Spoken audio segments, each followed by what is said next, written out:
This week on Christian World News, journey with us to one of the oldest Christian countries in the world. I come from a very ancient, perhaps one of the most ancient cultures in the world. 6,000 miles from the shores of America, the tiny nation of Georgia fights to preserve its Christian past, present, and future. Georgians have always had to defend their faith, even to the last drop of blood. And meet one of Georgia's most famous men, leading the charge to protect faith in his nation.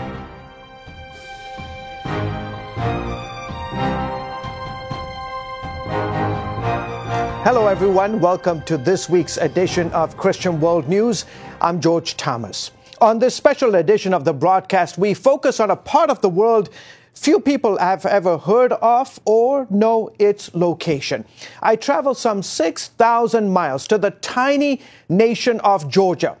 No, I am not talking about the state here in the U.S., but an ancient land where culture, tradition, and faith in Jesus Christ run deep.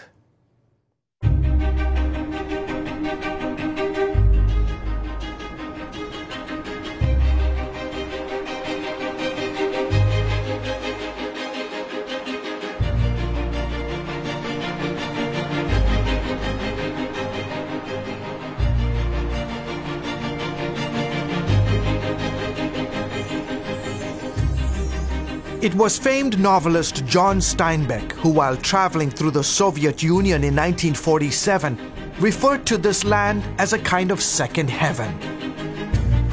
And it's easy to see why. Once part of the Communist Empire and often called the Riviera of the Soviet Union, the Republic of Georgia nestles between the Caucasus Mountains and the Black Sea. Turkey and Armenia flank its southern border. Azerbaijan is to the east, Russia to the north. Levan Vazadze is a Georgian businessman. I come from a very ancient, perhaps one of the most ancient cultures in the world. An ancient place where people speak a language that's over 2,000 years old. Ethnographer Luasab Togonitse says his is a country that has also witnessed its fair share of turmoil. Georgians go through a lot. Because of the geographical location, many armies, invaders would pass this way. History here is measured in millennia, not centuries. And throughout the ages, your country has been the playground for numerous empires. The Ottomans, the Persians, the Greeks, the Byzantine Empire, the Romans, the Mongols, the Russians. In the capital city of Tbilisi, the ancient and modern mix seamlessly to create a beautiful portrait of Georgia's rich culture and traditions. One of the best ways to take in the sights and sounds of Tbilisi is to take one of these trolleys up the mountain.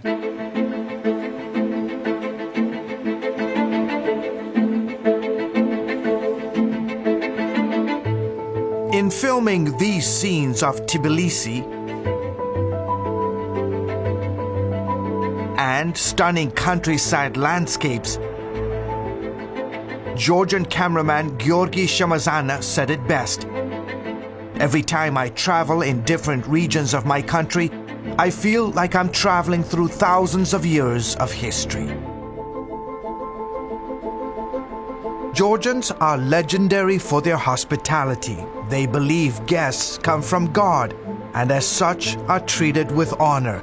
Their food is simply out of this world. For example, you have this amazing dish, it's called khinkali, and the all-famous hachapuri.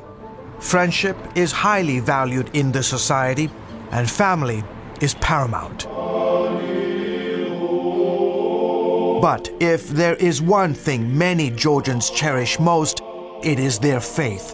Vazadze says Christianity, above all else, has protected and preserved his nation. The reason Georgia remained what it is, because our nation has a profound feeling of responsibility to holding on to the eternal features of our national character, which by all means are rooted in the Christian culture. Georgia is one of the oldest Christian countries in the world. Its Christian heritage can be traced here to the small town of Mshketa. It was around 326 AD when a woman evangelist named Nino started preaching the gospel here. And where these two rivers meet, two main rivers of Georgia, there was a big baptism. And it's considered to be second Jerusalem for Georgians. It's a holy place. Christianity spread to the rest of the country and in about 10 years became the state religion. 5 crosses symbolizing Christianity's influence adorn the Georgia national flag. Dating back to the 4th century, the church has played a significant role in the society. In fact, about 80% of Georgians say they belong to the Orthodox Church. Georgians have always had to defend their faith, even to the last drop of blood. Iona Gamrakeli is a prominent leader in the Georgian Orthodox Church. He says over the centuries, many Christians became martyrs for refusing to renounce their faith. In 1226 alone, Muslim invaders beheaded more than 100,000 Georgian Christians. There have been numerous attempts by invading armies to force us to give up our faith, but we never back down.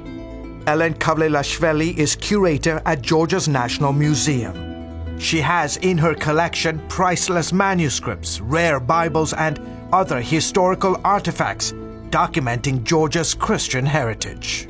Today, the role of Christianity is even more significant as we face new challenges. Kavlelashvili believes her country today stands at a crossroads, with the countries of Central Asia, Russia, Europe, and the Middle East all vying for cultural and religious influence.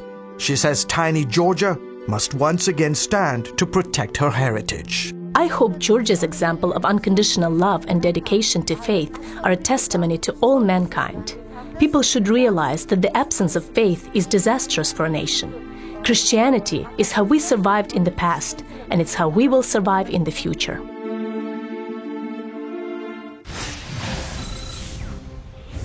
Up next, as our special coverage from Georgia continues, a closer look at how modern influences are challenging this nation's deep religious values. Angels were created to serve God. These magnificent beings have awesome power beyond our comprehension. CBN presents Angels, Their Power, Purpose, and Presence. In Pat's latest DVD, you'll get the biblical insight into these mysterious spiritual creatures and discover the important role they play in God's kingdom and in your life. We're also going to meet real people who have come face to face with these divine creatures and have experienced what can only be described as miraculous, life-changing encounters. As he started pulling me through, it was just a burst of white light. My thought is the angels were there to hold me together. I knew that this was something that was happening and it was supernatural. Angels, their power, purpose, and presence. Call now or go to CBN.com to get your copy of Angels. Hello, I'm Terry Newsom. Did you know there are more than 148 million orphans in the world today? 148 million. But it was 3 little girls that taught me about the plight of orphans. My husband and I spent nearly a month immersed in the daily activities of a Ukrainian orphanage as we waited to adopt 3 sisters. I saw firsthand the utter loneliness, the pain of rejection, and the overwhelming desire to be loved. That experience changed me forever. And out of it grew a ministry from my heart called Orphans Promise. Today, we're helping orphans and vulnerable children in more than 50 countries worldwide. Thousands of children are now in safe homes. They're being educated, and they're learning life skills. I'm asking you to join with me and become family to these children. Will you call the number on your screen right now? Because every child deserves a chance to be happy.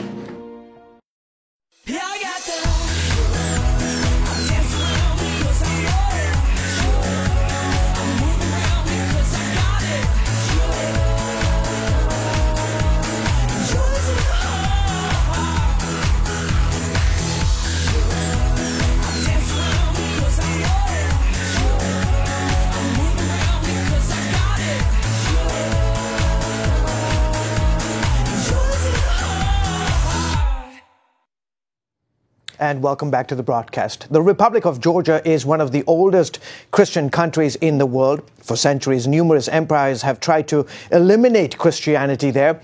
Now, Georgia faces a new challenge to its values and its faith, this time from the United States and Europe.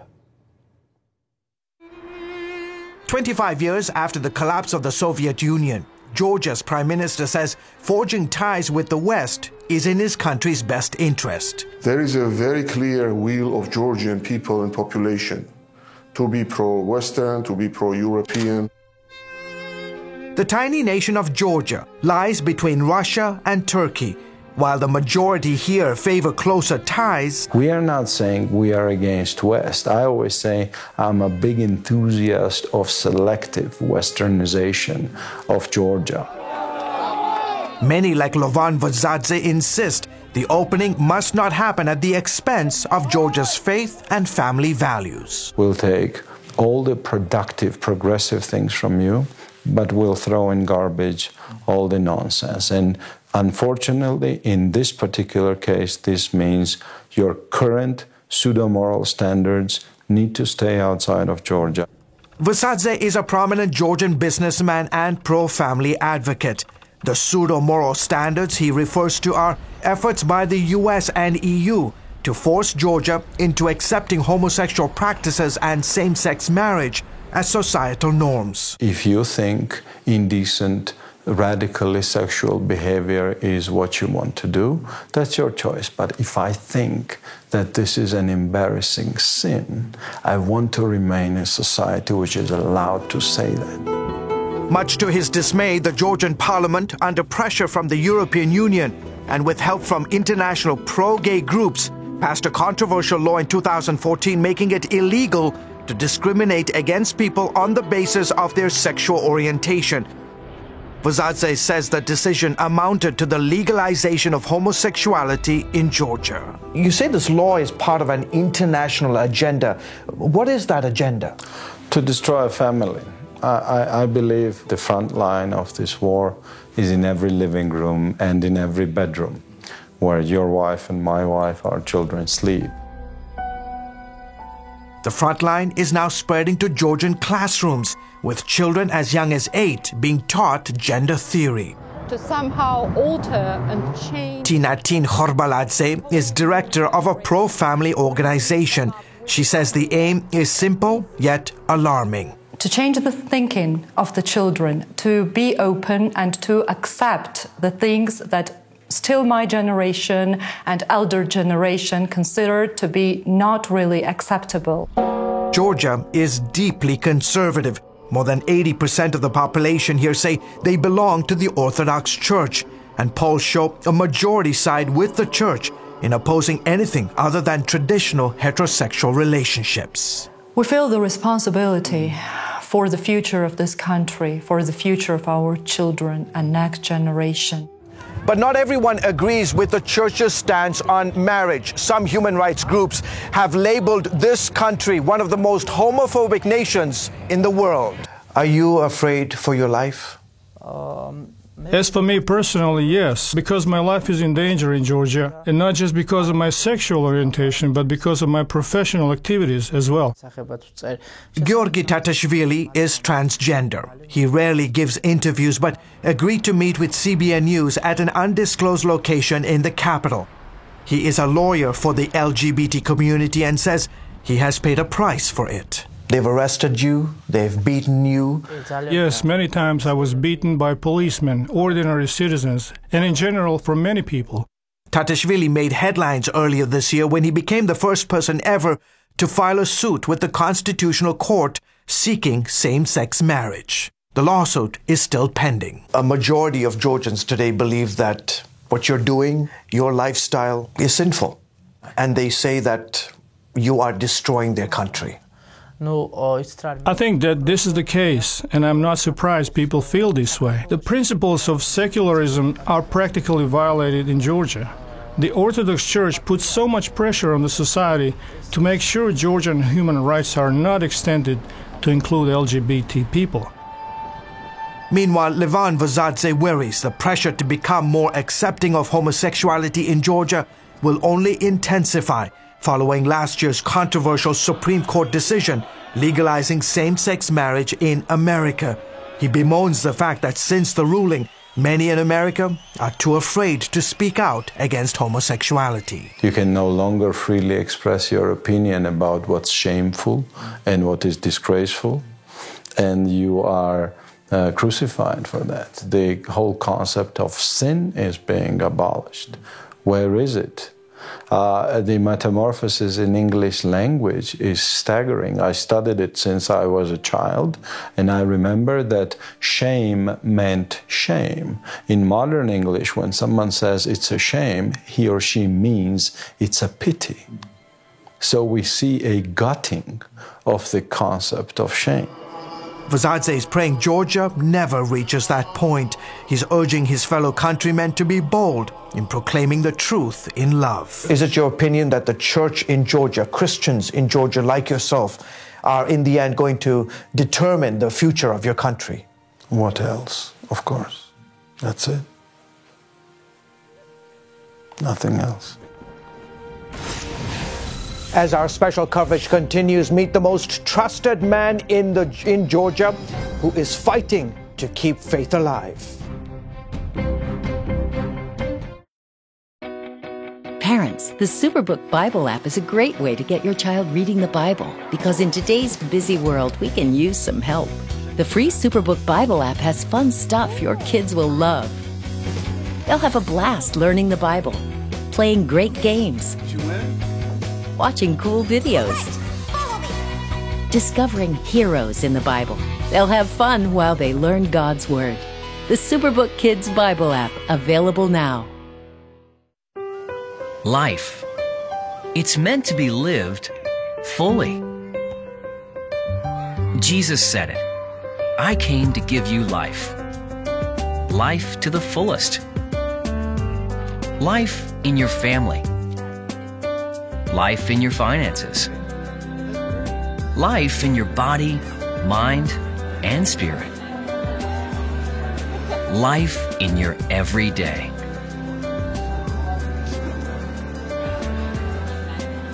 At CBN.com, we're taking what Jesus said seriously. We're here to help you discover life. Life. Live it fully. CBN.com.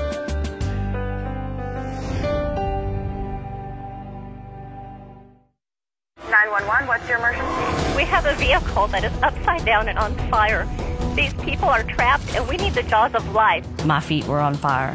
The car was filling up with smoke. There was fire coming in through my left door. The steering wheel was stuck in my chest. I couldn't move. The seatbelt, I kept trying to release it, but it wouldn't release. And I just screamed, God, send your angels now. I saw a set of just white hands. It was just a burst of white light.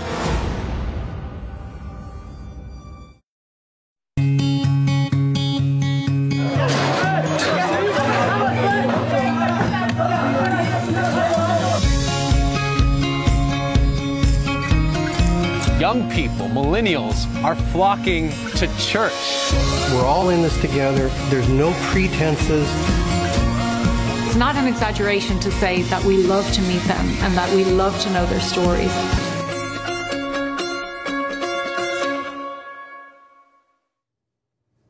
And welcome back to the broadcast. You know, across Europe, churches are closing as growing numbers of Christians abandon the faith.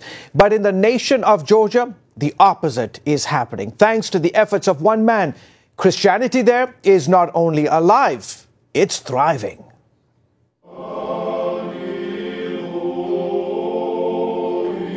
On any given Sunday morning, you'll find most churches in Georgia packed with the faithful.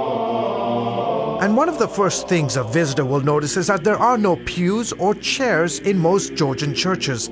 That's because, unlike typical church meetings, Christians here stand during their services. We say that Orthodox are like candles because they stand before God in churches.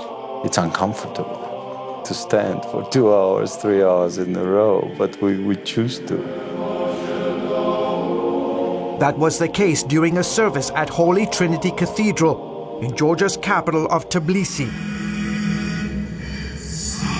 as thousands stood listening to their nation's most famous citizen. His name, Ilya II, and he leads one of the oldest Christian communities in the world. The history of the Georgian church dates back to the 1st century AD, when the apostles of Jesus Christ entered Georgia and preached the gospel. At 83, this elder statesman has been affectionately dubbed the most trusted man in Georgia. He's the spiritual father of Georgia and a wonderful example of what it means to be a humble servant of God. You've probably never heard of him, but here in Georgia and surrounding countries, Ilya II is more famous than movie stars and politicians. Patriarch Ilya II is the most respected figure in Georgian society. In fact, his favorable poll numbers are over 90%. In an exclusive interview conducted at his private residence, Ilya II, whose official title is Patriarch of the Georgian Orthodox Church, spoke with CBN News about his country's deep love for God. The church's past is intertwined with the people and history of our nation. In the 4th century AD, Christianity was officially declared as the state religion. That makes Georgia one of the oldest Christian countries in the world. Tucked between the Caucasus Mountains and the Black Sea, more than 85% here say they belong to the Orthodox Church. And while many neighboring European countries have seen religious adherence fall, Christianity in Georgia is witnessing unprecedented growth. We are like the little spiritual oasis in the middle of this region. Patriarch Ilya II was installed back on Christmas Day 1977, and since then he has managed to single-handedly revive the Georgian Orthodox Church. He took over at a time when Christianity was under severe persecution from the Soviet government. The Bolshevik invasion in 1921 witnessed the unmerciful destruction of churches and monasteries across Georgia. Sergo Vardortsanidze is a professor of Georgian history. There were 1,500 churches and 1,600 clergymen active in Georgia. When the Patriarch was installed, there were only 50 churches and barely 70 priests remaining. He initiated a range of reforms to rebuild the church, including an emphasis on young people. He reached out to the youth, encouraging them to attend church and to consider the priesthood. He also took steps to make church services more engaging and easier to listen to. The church showed signs of revival in the late 1980s. Men like Ione Gamrekeli, impressed by the Patriarch's humility and dedication to service, decided to join the priesthood. The Patriarch stretched out his hands to the people and the people responded. He preached God's word and people turned to God. Then came the Soviet Union collapse in the late 90s, which led to Christianity's renewal. The changes have since been profound. Now there are more than 2,000 active churches, with new ones being built every year, like this massive structure rising on the outskirts of Tbilisi.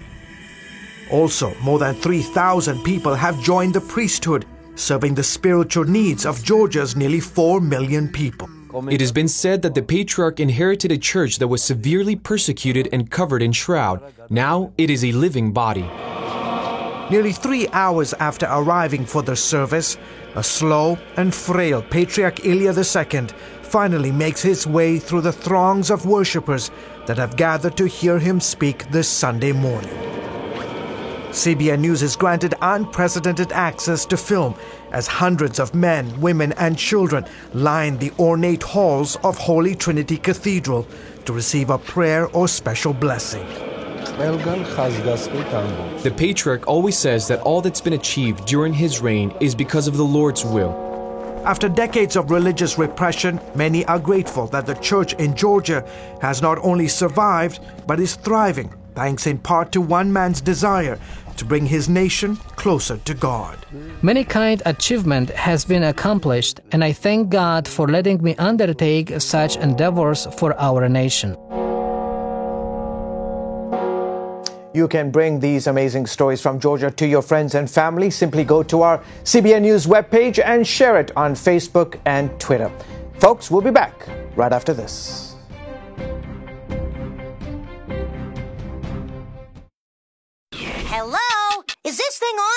Hey, kids, do you love games?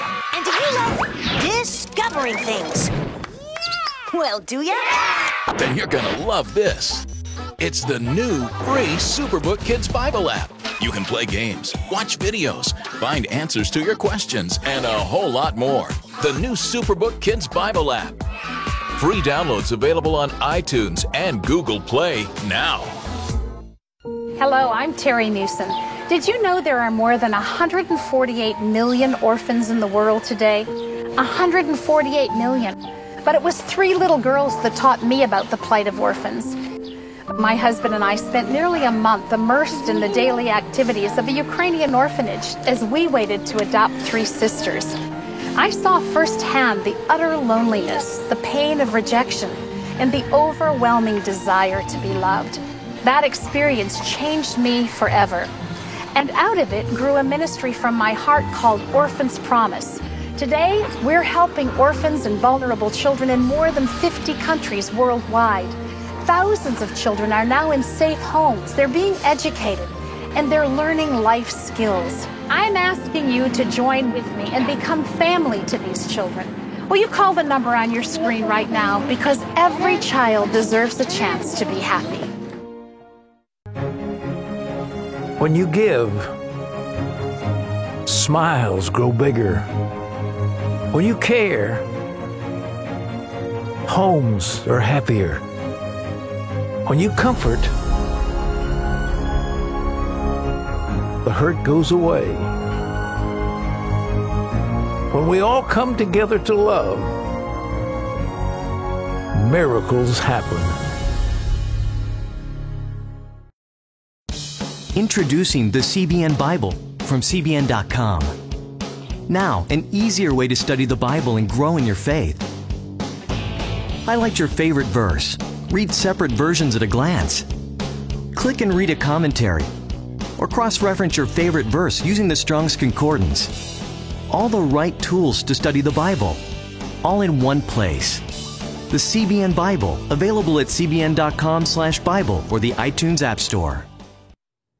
Well, folks, that is it for this special edition of Christian World News. As always, you can find more of our exclusive coverage of God at work around the world at cbnnews.com.